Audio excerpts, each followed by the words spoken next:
Այս մյուզեյմը մտանք։ Այս է մյուզեյմի դուրսը։ Այս է նկարը։ Իհատ հրաշալի տեղեր, որ ես մտա, իրանց հագուստները հագած պատմում էին այս ժամանակվա իրանց կյանքից, իրանց կենցաղից, ամեն ինչ։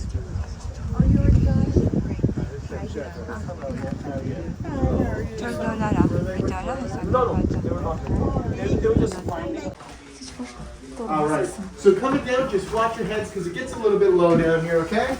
Not for him. Not for him. Yeah, not for him. Yeah, he's good. All right.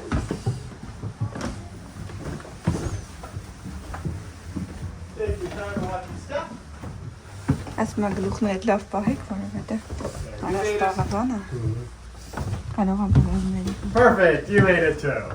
Oh, Where are you folks from? Washington, D.C. Washington. Oh, yes? Yeah. How's the cruise been? Good? It's good, yeah. Good. I enjoy it. Good to hear. Okay. So welcome to the Jost House. This is the longest and oldest standing house in all of Sydney. This was built in 1786 by a man named Samuel Sparrow. He was the first person who lived here. So he was only here for a year. He left in the summer of 1787 because he experienced what we call winter. So when he saw snow that high and felt the cold, cold air, he packed his bags and went back to South Carolina. Now, today, this is where the basement is. This is themed to as it would have been in the 1700s. This is what it looked like. So back then, during Samuel Sparrow's time, this was the kitchen of the house. So the kitchen was down here. There's a lot of original stuff, like your original support beams here. They have always been the same. And your original bricks for your fireplace, and that also, once again, always the same. So, looking at your fireplace here, obviously where you have your fires to stay nice and warm. But because this was the kitchen, they would also use it for cooking. You can see the pots here. Right here, you'll see two little ovens, and they would bake smaller things in there. Or they could start individual fires, which would be used for the much bigger oven right here, right? Most people will call this the pizza oven, but Italians were making pizza. Back then, they were baking bread in here. So, in order to test the temperature of the bread, because there's nothing else to use, the servants would stick their hand in, and ow, ow, ow, if the fingertips on their hands burned along with the hairs on their arms, that's how they knew it was good enough to bake their bread. Yeah, pretty problematic. So they started using a feather afterwards. They'd stick the feather in. When they pulled it out, if this burned and singed, now it was much good to bake your bread. That was much better to use than your hands also. Less painful. Yeah. Okay. Looking at this table here, these are all the tools and utensils that you would see in the house at the time. And these are all original to the time period as well and have been donated to us. A lot of stuff here you might even recognize, you might use at home. Like your potato masher, right? You still use this today in some kind of capacity. Also, your egg beater, whisk mixer, right? Also still use that. So again, this stuff was made so well, it never had to change. That's why it's still here today. That's why we still use it today. There's one final thing. I like to make everyone take a guess. I always make adults guess. Adults have a hard time getting it right, but kids, children always know. So what do you think this could possibly be? Do you know? Tea, coffee, something. Any ideas? Coffee grind. No. A lot of people think it's a grinder. However, this here is your original ice cream scooper. All right, you look at it now. Now you know because the mechanism inside is the same mechanism you use today, right? Except it's in your hand and you squeeze it. But this is your original ice cream scoop right there. So a lot of interesting stuff right here. What about this one? Right here? So this here is an oil lamp. So basically they would have a little flame here and you can use it as a little light. You can walk around with it. Yeah, absolutely. Okay. So we can move to the other side of the basement, okay? All right.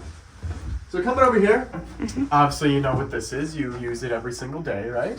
It's your plate. However, this is a pewter plate and in it is a material we know as lead. And lead is very toxic and poisonous. It's not good for you.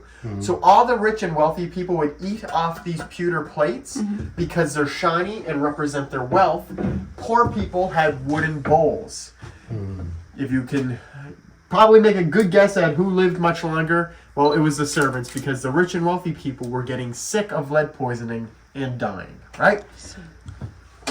This here is your original mailbox. So this is where you get your letters. Today, if you want to send a real letter, it costs about $1 for a stamp here in Canada, and you send the letter off. Back in the 1700s, it was free to send mail to whoever you wanted, wherever you wanted in the world. Didn't cost any money to send a letter. Isn't that great? We like free things. But nothing is truly ever free in this world. So when you got a letter in this mailbox, you had to pay for it. So it was free to send your letters, but when you got it in here, you had to pay the mailman. So if there was someone you didn't like who kept writing your letters, you paid for every single letter. Now, when you open up your letter, all the writing would be double spaced, meaning they would write on one line, skip a line, write on the next, skip a line, all the way down. The reason they did that was to save paper. So when you got tree planes, a spinning wheel over there, right? Lots and lots and lots of interesting stuff. However, one final thing that I think is the most interesting is this machine right here. Washing? Oh, yeah. Yep, this is your original washing machine. So Fairchild, who made this, what he did was he took the scrub board right there leaning against the barrel, and he basically took that and made it into a wheel. Now, all they had to do was place water into the bottom of this contraption here, take their clothes and stick it right up through here. Yeah. So these here act as the hands, basically. And once your clothes were there, all you had to do was turn this, and it would send your clothes through into the water. You'd grab them, wring them, hang them by the fire to dry, hang them outside to dry, and just like that, your laundry was done. Very, very simple to use. Women spent a long time doing their laundry and scrubbing and scrubbing and scrubbing. Well, this made it much, much easier for them, so that's why they like this, right? And this is also made out of cedar wood, and cedar doesn't rot. So that's why it's still here today in the same capacity. So we can move back upstairs now. Want your heads coming up once again? All right. So, welcome into this room here. Obviously, this is your bedroom, right? So, this was the bedroom originally at the time, because on the other side would have been the general store, and we saw the kitchen downstairs.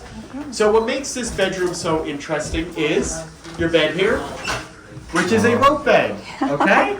So you don't see too many of these around anymore. You probably don't want to have one of these. I don't think they're very comfortable. So, each night, the person sleeping here would pull the ropes of this bed nice and tight. They'd tighten the ropes, that way it would hold them up in the air. Because if they didn't, they would hang right down, and you'd probably wake up with a sore back, or you might even fall through the bed. So, you might be familiar with the expression, good night, sleep tight. Well, where that expression comes from is right here, because in order to have a good night, you'd have to pull the ropes nice and tight, right? So, good night, sleep tight. The other part of the expression, good night, sleep tight, don't let the bed bugs bite, that comes from your mattress right here. So in this is straw and hay, which would come from farms, and typically it had a lot of bugs in it.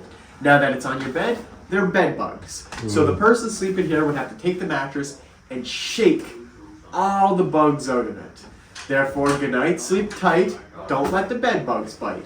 But if they do, take your shoe and beat them until they're black and blue is the complete expression. So women would look to marry men with big feet, because big feet meant one thing. They were very good at stomping out bed bugs, right? Now, underneath the bed here, who knows what this is? What is it? We know. Yeah? Bathroom. It's your bathroom. It's your portable little washroom under the bed. So, properties like this, they would have an outhouse outside, outdoor toilets. There's no indoor plumbing, so there's no washrooms inside, only outside. So you use the pot typically in the nighttime and bring it out to the outhouse and dump it there in the morning. But in big cities with big tall buildings, there's no room for an outhouse, like New York City, right? But they still use the chamber pots inside. So they had to do something with it. So when that pot was full, they would open up their window and whoosh, toss it to the street.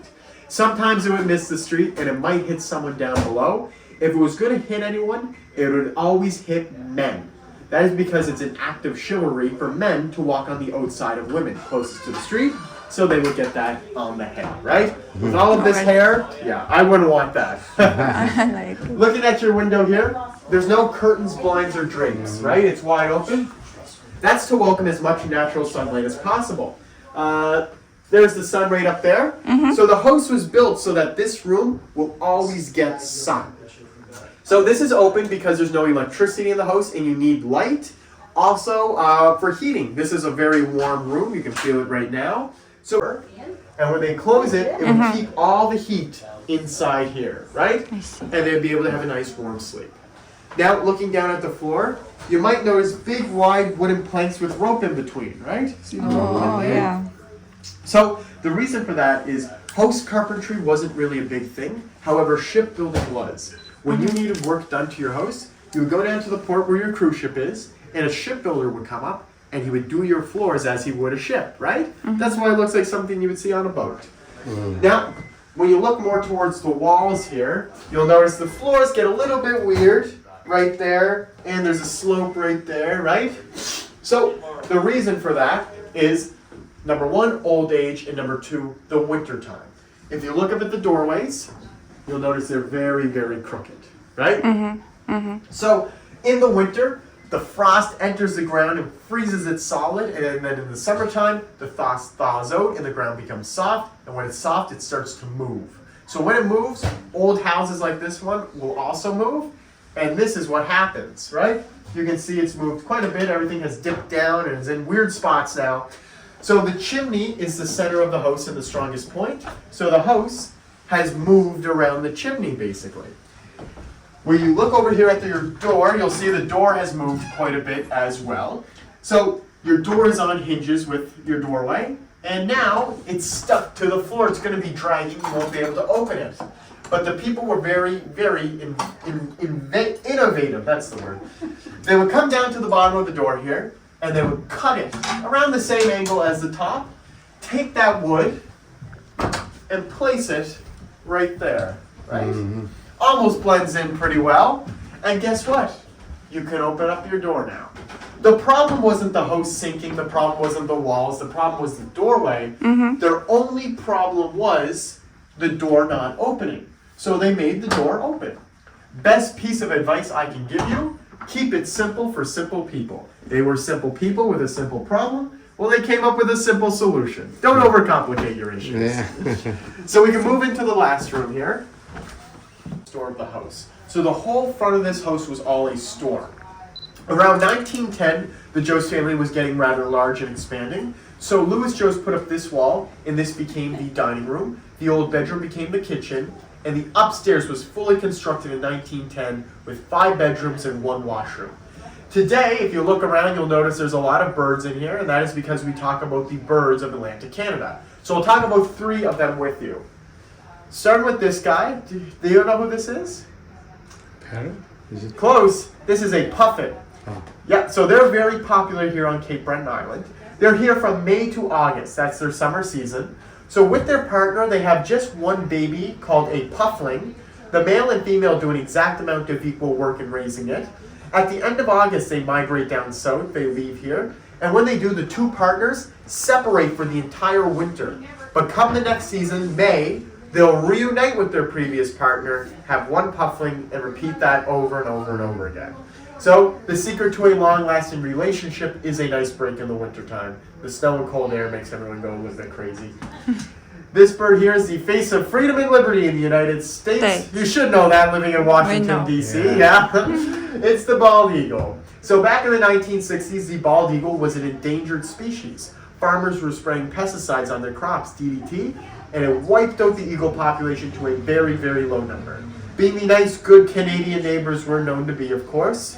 You can give me a nod to that. Yeah. We brought the bald eagle over here to Atlantic Canada, raised up its population to a good and sustainable number, and once they were doing quite well, sent them back to the United States where they thrive today.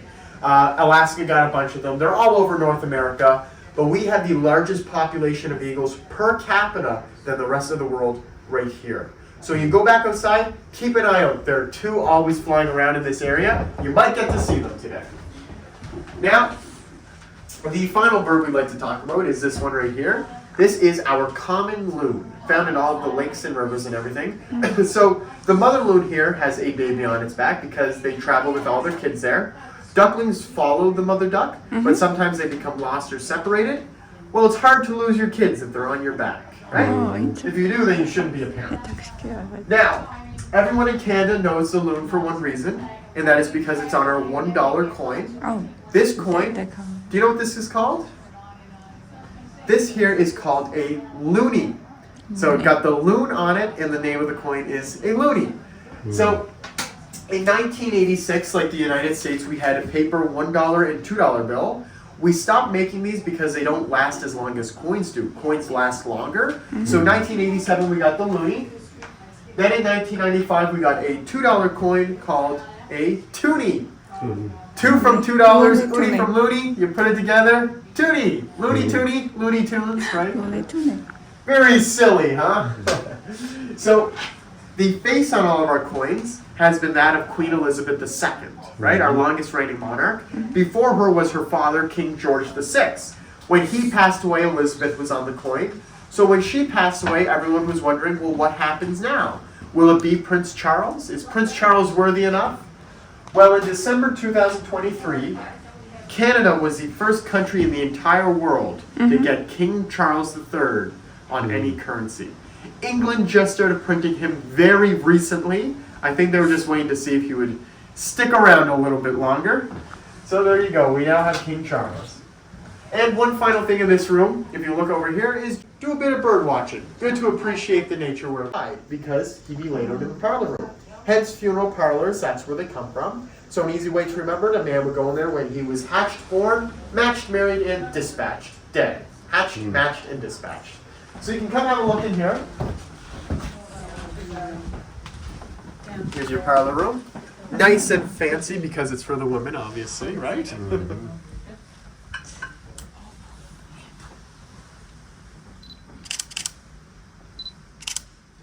Ինչ հրաշալի տուղ էլ վերցրեցինք, ամբողջ տրամադրությունս փոխվավ, լավացավ։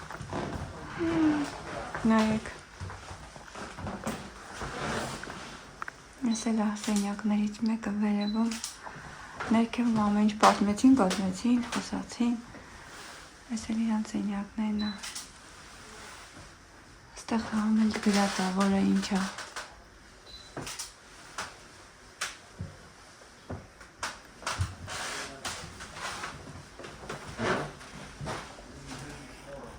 Այստեղ իրանց family tree-ն է։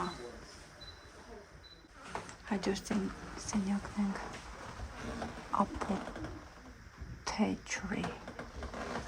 Գիտեմ ինչ է, նշանավոր։ Սիդնեյ։ Is that a reader's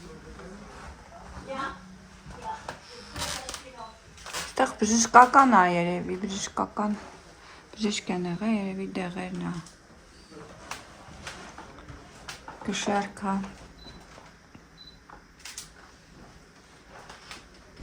Դեղագործական ինչ-որ բան է։ Դեղ են սարքել, հա։